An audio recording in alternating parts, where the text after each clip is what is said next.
नागालैंड की BJP unit के president का मानना है कि भारतीय जनता पार्टी का देश भर में गौमांस को लेकर के जो भी मानना रहा हो, लेकिन भारतीय जनता पार्टी की जो नागालैंड इकाई है वह मानती है कि गौमांस जो है नागालैंड का और नागा लोगों का कल्चर है और उसका जो है भोजन है। नागालैंड की भाजपा यूनिट का मानना है कि गौमांस नागालैंड की संस्कृति का हिस्सा है, इसलिए भारतीय जनता पार्टी की नागालैंड इकाई गौ ध्वज स्थापना भारत यात्रा का विरोध कर रही है। भारतीय जनता पार्टी के लिए नागालैंड में गौमांस का सेवन स्वीकार्य है, लेकिन उत्तर भारत और दूसरे इलाकों में स्वीकार्य नहीं है। नागालैंड की भारतीय जनता पार्टी की इकाई ने एक प्रेस रिलीज जारी करके कहा कि गौ हत्या पर प्रतिबंध का प्रस्ताव न केवल नागा सांस्कृतिक और सामाजिक प्रथाओं को चुनौती देता है, बल्कि नागाओं की धार्मिक मान्यताओं के भी खिलाफ है। नागालैंड की भारतीय जनता पार्टी की यूनिट ने याद दिलाया कि नागालैंड में कई लोगों के लिए गौमांस भोजन का एक पसंदीदा और अभिन्न अंग है और प्राचीन काल से उनकी सांस्कृतिक प्रथाओं और पारंपरिक त्योहारों का हिस्सा रहा है। भाजपा की राज्य इकाई ने कहा कि इसके उपभोग पर प्रतिबंध लगाने से नागा लोगों की सांस्कृतिक पहचान और दैनिक जीवन पर नकारात्मक असर पड़ेगा और साथ ही उनकी भावनाएं भी गंभीर रूप से आहत होंगी। साथियों नमस्कार, मेरे YouTube चैनल जरूरी सवाल पर आप सबका स्वागत है।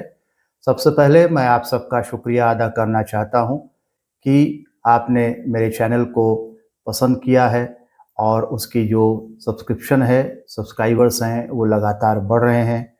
कई जो वीडियोस हैं उनको कई बार देखा गया है और उसके लिए मैं आप सबका शुक्रगुजार हूं। तो चलिए आज की बात करते हैं। आज का सवाल यह है कि अगर नागालैंड के लोग या वहाँ का कोई संगठन उत्तर प्रदेश या दिल्ली या हरियाणा या पंजाब या राजस्थान या मध्य प्रदेश या उत्तराखंड में आकर कोई सभा करना चाहे और उस सभा का उद्देश्य गौमांस का प्रचार करना हो, तो क्या ये राज्य ऐसी किसी भी सभा को अपने राज्य में करने की अनुमति देंगे? इस सवाल का सीधा सा उत्तर है नहीं। ये राज्य इस प्रकार के किसी भी प्रचार की अनुमति नहीं देंगे। अगर उत्तर भारत से कोई संगठन नागालैंड में ऐसी कोई सभा करना चाहता है जिसका उद्देश्य गौमांस पर पाबंदी लगाना हो, तो क्या नागालैंड की सरकार को ऐसी सभा करने की अनुमति देनी चाहिए? इस सवाल का उत्तर भी होगा नहीं और नागालैंड की वर्तमान सरकार ने ऐसा ही किया है। कुछ हिंदू संगठनों ने नागालैंड सरकार से इस बात की अनुमति मांगी थी कि वे नागालैंड में गौ महासभा करना चाहते हैं। वे संगठन नागालैंड में गौ ध्वज स्थापना भारत यात्रा निकालना चाहते थे, लेकिन नागालैंड सरकार ने उन्हें ऐसा करने की अनुमति नहीं दी। 28 सितंबर 2024 को होने वाली इस महासभा की अध्यक्षता शंकराचार्य स्वामी अभिमुक्तेश्वरानंद सरस्वती करने वाले थे। नागालैंड के लोगों का मानना है कि इस यात्रा के बहाने नागालैंड में सांप्रदायिक तनाव पैदा करने की कोशिश की जा रही है। लोगों का कहना है कि सदियों से नागालैंड के विभिन्न विश्वासों को मानने वाले लोग साथ रहते आए हैं। वे अपने अपने विश्वासों की सीमा में रह रहे हैं, लेकिन कहीं से कुछ लोग अपने विश्वास नागा लोगों पर थोपने की कोशिश करने के प्रयास में ऐसी यात्रा का विचार रख रहे हैं। उनका मानना है कि ऐसी यात्राएं नागालैंड की शांति को भंग करेंगी और साथ ही वहां के जनजीवन को नकारात्मक रूप से प्रभावित करेंगी। हमें याद रखना चाहिए कि भारत के संविधान के अनुच्छेद 371A में नागालैंड को स्पेशल प्रोटेक्शन मिली हुई है। भारत के संविधान के अनुच्छेद 371A का टाइटल है special provision with respect to state of Nagaland. इस अनुच्छेद में लिखा हुआ है कि notwithstanding anything in this constitution, no act of parliament should apply to the state of Nagaland in respect of first religious or social practices of Nagas, second, Naga customary law and procedures unless the legislative assembly of Nagaland by a resolution so decides। इस बात का क्या मतलब है? इसका मतलब यह है कि भारत के संविधान में अगर कोई बात लिखी हुई है और वह बात नागा समुदाय की धार्मिक या सामाजिक प्रथाओं और उनके पारंपरिक कानूनों और प्रक्रियाओं के खिलाफ है, तो भारत के संविधान का वह प्रावधान नागाओं पर लागू नहीं होंगे। नागाओं पर उनके अपने धार्मिक, सामाजिक और पारंपरिक कानून और उनकी प्रक्रियाएं लागू होंगी। ये भारत के संविधान के आर्टिकल 371A में लिखा हुआ है और उसमें यह भी लिखा हुआ है कि जब तक नागालैंड की असेंबली ऐसा चाहेगी तब तक ये प्रावधान बने रहेंगे, और जिस दिन उसकी असेंबली कहेगी कि नहीं, हमें ऐसे प्रावधान नहीं चाहिए, बल्कि देश के तमाम इलाकों में जैसे प्रावधान है वैसे ही प्रावधान हमें भी चाहिए, तब जाकर के वहां पर भारत के दूसरे हिस्सों के ये जो केंद्रीय कानून है वह लागू हो सकता है। आर्टिकल 371A क्यों आया होगा? भारत की एकता और अखंडता के लिए इसे जरूरी माना गया होगा और भारत की सांस्कृतिक विविधता के लिए भी इसे जरूरी माना गया होगा। और इन्हीं अर्थों में भारत के संविधान का अनुच्छेद 1 कहता है कि India that is Bharat shall be a union of states, कि भारत राज्यों का संघ है। और यह संघ बना कैसे रहेगा? यह बना रहेगा अलग अलग राज्यों की भावनाओं और उनकी जरूरतों की कद्र करके। भारत के संविधान के आर्टिकल 371A में इसी तरह की कद्र दिखाई देती है। जिस तरह आर्टिकल 371A के तहत कुछ मामलों में नागालैंड को प्रोटेक्शन मिली हुई है, इसी तरह भारत के संविधान के आर्टिकल 371 के तहत महाराष्ट्र को भी कुछ मामलों में प्रोटेक्शन मिली हुई है। इसी तरह की प्रोटेक्शंस अलग अलग राज्यों को मिली हुई है और हम देखेंगे कि 371 एक B, C, D और इस तरह से I तक शायद चलता है वह, और अलग अलग राज्यों के साथ जो भी नेगोशिएशन आज़ादी के बाद चले होंगे उनके तहत अलग अलग राज्यों को उनकी ज़रूरतों, उनकी भावनाओं, उनकी सांस्कृतिक जो विविधता है और खासियत है उसके आधार पर उन खासियतों को कॉन्स्टिट्यूशन में प्रोटेक्शन मिली हुई है। मैं आप लोगों को सजेस्ट करूंगा कि आप भारत के संविधान का आर्टिकल 371A स्वयं पढ़ें तो आपको तस्वीर और ज़्यादा साफ हो जाएगी। और ये जो तमाम तरह के प्रोटेक्शंस मिले हुए हैं, इन्हीं प्रोटेक्शन से बनता है union of states. Union of state कोई एक तरह की भावना से, एक तरह की भाषा से, एक तरह के खान पान से नहीं बनता, उससे तो बिखर जाएगा। ये यूनियन ऑफ स्टेट बनेगा जब अलग अलग जो ज़रूरतें हैं, सांस्कृतिक हो, भोजन संबंधी हो या अन्य तरह की ज़रूरतें हो, उनमें हम नेगोशिएट करें, उसको समझें और जो जगह देने लायक चीज़ें हैं उनको हम जगह दें। तो नागालैंड में गौ ध्वज स्थापना, भारत यात्रा निकालने और गौ महासभा करना भारत के यूनियन ऑफ स्टेट्स होने के विचार को कैसे बुरी तरह प्रभावित करता है। यानी जब आप ये विचार लेकर के किसी राज्य में घुसते हैं कि उस विचार के लोगों को क्या खाना चाहिए, तो क्या यह जो यूनियन ऑफ स्टेट का आइडिया है उस पर हमला करता है या यूनियन ऑफ स्टेट्स का जो आइडिया है उसको मजबूत करता है। अंगामी नागालैंड का एक समुदाय है, उनका एक संगठन है जिसका नाम है अंगामी पब्लिक ऑर्गेनाइजेशन। इस संगठन ने कहा है कि नागालैंड में जो कोई भी गौवध के खिलाफ कानून बनाने की कोशिश करेगा या गौवध के खिलाफ माहौल बनाने की कोशिश करेगा, उसे कड़े प्रतिरोध का सामना करना पड़ेगा। इस संगठन का कहना है कि नागा दूसरों पर यह नहीं थोपते कि उन्हें क्या खाना चाहिए और क्या नहीं खाना चाहिए, इसलिए नागा किसी भी अथॉरिटी या समूह द्वारा उन पर अपनी खाने की आदत थोपने के खिलाफ है। अंगामी पब्लिक ऑर्गेनाइजेशन ने कहा, हमारी संस्कृति में किसी भी जानवर को अपनी माँ या बाप के रूप में संबोधित करना वर्जित है। उनका कहना है कि हम किसी भी जानवर को माँ बाप नहीं मानते, इसलिए जो कोई किसी जानवर को माँ बाप मानते हैं वो माने, लेकिन वह हमें यह न कहें कि हम भी किसी जानवर को अपनी माँ या बाप मानना चाहिए।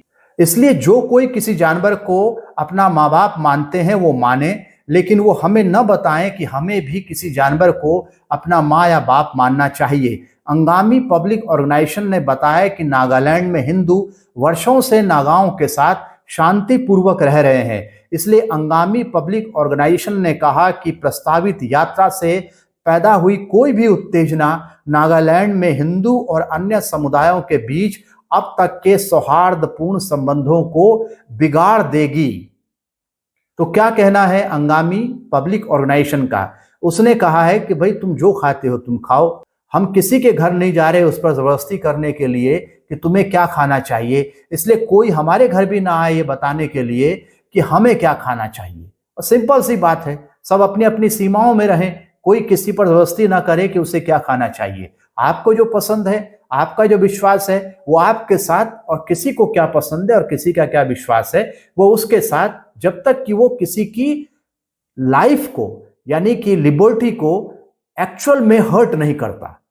हमें याद रखना चाहिए कि हिंदू संगठनों द्वारा गौ ध्वज स्थापना भारत यात्रा एक ऐसे समय में प्रस्तावित की जा रही है जब पूर्वोत्तर का एक राज्य मणिपुर काफी लंबे समय से दो समुदायों के बीच हिंसा में जल रहा है। इस हिंसा में कितने ही लोग मारे गए और बहुत बड़ी मात्रा में संपत्ति को नुकसान हुआ है, और सबसे बड़ा नुकसान आपसी विश्वासों को हुआ है, जिसे कहा जाता है ट्रस्ट डेफिसिट। देश भर में जो स्तर है ट्रस्ट डेफिसिट का वो वैसे ही कम हो गया है। ऐसे में गौ ध्वज स्थापना भारत यात्रा निश्चित रूप से ट्रस्ट डेफिसिट को बढ़ाएगी, और ऐसा होना कहीं से भी भारत की एकता और अखंडता के लिए फायदेमंद नहीं है, वो नुकसानदायक है।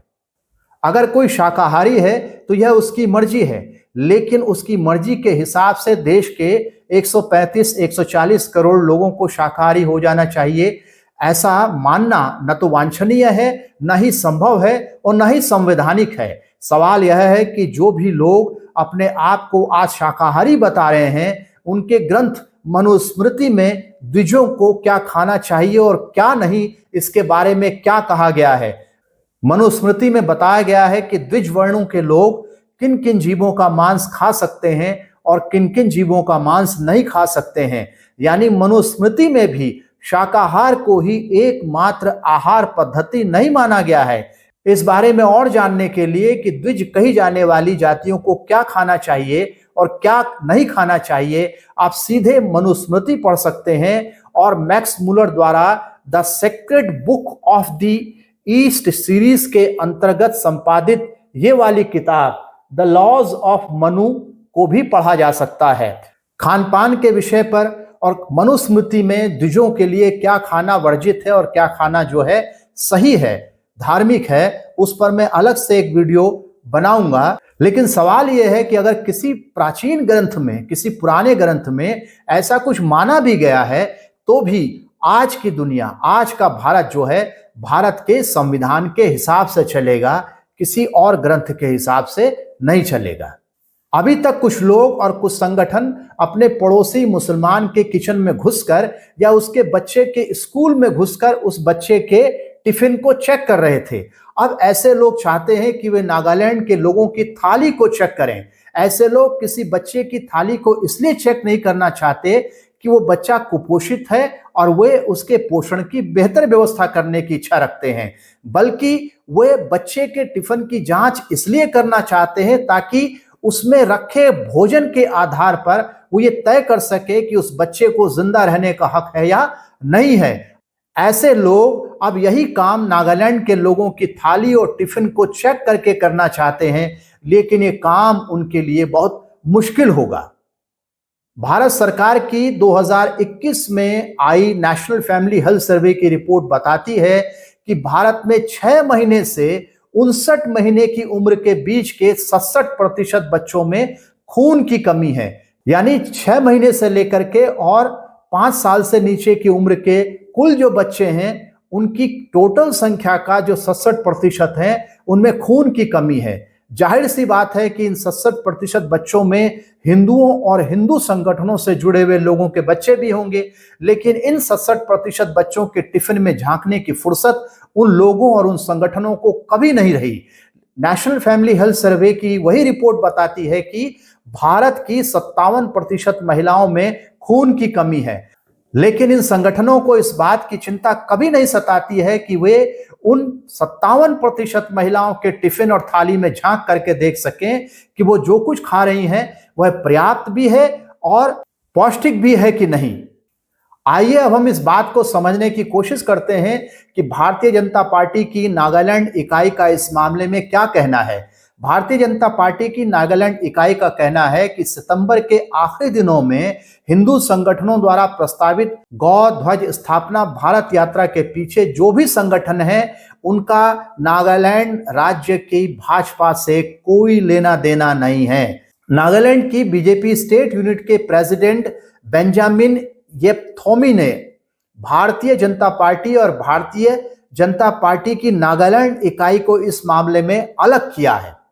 नागालैंड की बीजेपी यूनिट के प्रेसिडेंट का मानना है कि भारतीय जनता पार्टी का देश भर में गौमांस को लेकर के जो भी मानना रहा हो, लेकिन भारतीय जनता पार्टी की जो नागालैंड इकाई है वह मानती है कि गौमांस जो है नागालैंड का और नागा लोगों का कल्चर है और उसका जो है भोजन है।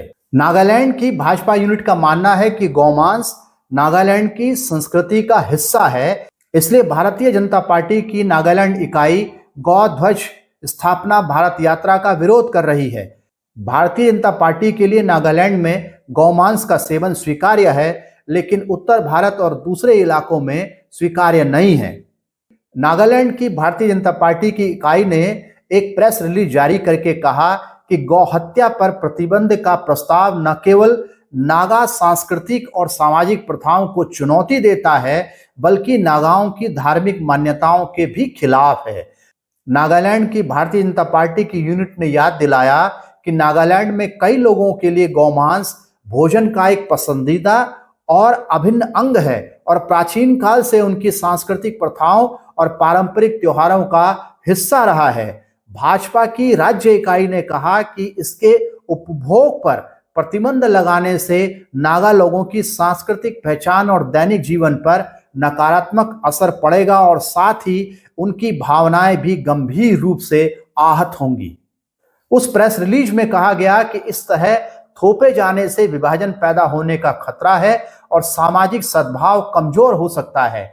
भारतीय जनता पार्टी की नागालैंड इकाई ने कहा कि गौ ध्वज स्थापना भारत यात्रा कार्यक्रम का जो विरोध कर रही है वो विरोध किसी विशेष आस्था या विश्वास प्रणाली पर हमला न माना जाए, बल्कि आपसी सम्मान और समझ के लिए वे आह्वान कर रहे हैं और लोगों से एक किस्म से उम्मीद कर रहे हैं और रिक्वेस्ट कर रहे हैं कि वे एक दूसरे की जो खान पान की शैलियां हैं उसका सम्मान करें और अपनी अपनी सीमाओं में रहें। यानी भारतीय जनता पार्टी की नागालैंड इकाई का मानना है कि नागा समुदाय के लोग गौ मांस खाते आए हैं और अब भी खाते हैं, इसलिए उनकी खान पान की आदतों पर कोई हस्तक्षेप न करे और न ही नागा लोग किसी और की खान पान की आदतों में हस्तक्षेप करने जा रहे हैं। इसलिए भारतीय जनता पार्टी की नागालैंड इकाई सबसे इसी बात की उम्मीद कर रही है कि दोनों एक दूसरे की संस्कृति और खान पान की पद्धतियों का सम्मान करें। भाजपा की नागालैंड इकाई ने राज्य से अनुच्छेद 371A के प्रावधानों को बरकरार रखने और नागा लोगों के अधिकारों और परंपराओं की रक्षा करने का अनुरोध किया है। कौन से प्रावधान जिनकी बात पहले हुई है? Article 371A। इसमें सभी संबंधित पक्षों से यह सुनिश्चित करने की अपील की है कि ऐसा कोई कार्य न किया जाए जो समाज के भीतर लंबे समय से चली आ रही शांति और एकता को नुकसान पहुंचाए। सवाल यह है कि भारतीय जनता पार्टी की नागालैंड इकाई किस पर आरोप लगा रही है कि वो राज्य की शांति और एकता को नुकसान पहुंचाने की कोशिश कर रही है। एक प्रेस रिलीज में भाजपा राज्य इकाई के अध्यक्ष बेंजामिन येपथोमी ने कहा कि भारतीय संविधान के अनुच्छेद 371A के तहत नागालैंड को अपनी धार्मिक और सामाजिक प्रथाओं के संबंध में विशेष सुरक्षा प्राप्त है। जिस आर्टिकल 371A की बात मैंने पहले की है उसी का हवाला दे रहे हैं राज्य इकाई के, यानी भाजपा राज्य इकाई के अध्यक्ष बेंजामिन येपथोमी। भाजपा की नागालैंड इकाई ने अपनी प्रेस रिलीज में कहा कि भारत के संविधान की धारा 331A को नागा लोगों के लंबे समय से चले आ रहे रीति रिवाजों और मान्यताओं सहित उनकी विशिष्ट परंपराओं को संरक्षित करने के लिए स्थापित किया गया था। यानी कि भाजपा की जो राज्य इकाई है वो क्या कह रही है कि आर्टिकल 371A इसलिए बनाया गया, इसलिए स्थापित हुआ ताकि नागा लोगों के जो रीति रिवाज हैं और उनकी मान्यताएं हैं उन्हें संरक्षित किया जा सके, प्रेस रिलीज में कहा गया है कि उन प्रथाओं का खंडन करने वाले नियमों को लागू करने का कोई भी प्रयास, विशेष रूप से भोजन के मामले में, नागालैंड के लोगों को दिए गए अधिकारों का सीधा उल्लंघन होगा। यानी वो मान रहे हैं कि ऐसी कोई भी यात्रा, ऐसी कोई भी सभा करने का जो प्रयास है वो भारत के संविधान पर हमला करने का प्रयास है। नागालैंड में भारतीय जनता पार्टी के एक एमएलए हैं, उनका नाम है इमकॉन्ग इमचेन। वे नागालैंड में भारतीय जनता पार्टी के एडवाइजर भी हैं, 5 बार के विधायक हैं। तो बीजेपी के इस विधायक ने कहा कि नागा लोग चाहे किसी भी पार्टी से जुड़े हुए हों, उनके लिए गाय का मांस is the most delicious food item and shall continue even in future. यानी नागालैंड से भारतीय जनता पार्टी का एक विधायक कह रहा है कि नागा लोगों के लिए गाय का मांस सबसे स्वादिष्ट भोजन है और भविष्य में भी रहेगा। यह मानना है भारतीय जनता पार्टी की नागालैंड इकाई का। साथियों, आप भी समझने की कोशिश कीजिए कि देश में जो कुछ हो रहा है और पूर्वोत्तर के एक राज्य में जो एक नया बखेड़ा खड़ा करने की कोशिश की जा रही है, उस नागालैंड राज्य में, जिसमें अभी तक भारत सरकार के साथ उसके कई गुटों का जो संघर्ष है वो जारी है, बातचीत जारी है और कई शर्तों पर दोनों एक दूसरे को मनाने की कोशिश कर रहे हैं।